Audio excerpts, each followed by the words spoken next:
buy information, they engineered a system to trick millions of people into doing the high-resolution mapping for them for free. Here is the unvarnished truth about how those little creatures built the map. 1. The CIA intelligence roots. Before it was a game company, the core team was part of Keyhole Inc., a startup directly funded by InQ Telephone, the CIA's venture capital arm. Google bought Keyhole in 2004 to create Google Earth. John Hanke, the head of Keyhole, later started Niantic inside Google to build the creature game. 2. Turning the public into unpaid field agents. Google Street View cars could only map the roads. They were blind to parks, alleyways, shopping malls, and the last mile of pedestrian space.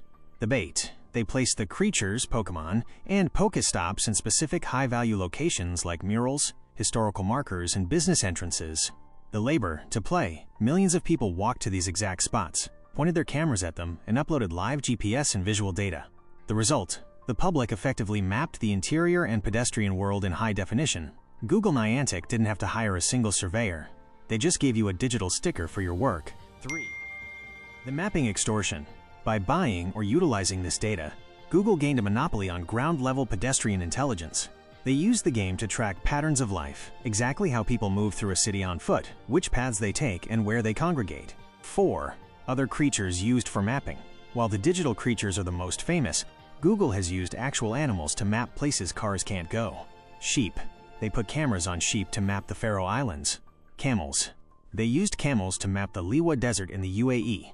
Dogs. There are famous cases where dogs followed Google's trekkers, people with camera backpacks, inadvertently helping map remote trails. The bottom line, whether it was digital monsters or actual camels, Google used creatures to colonize the parts of the map they couldn't reach with a car.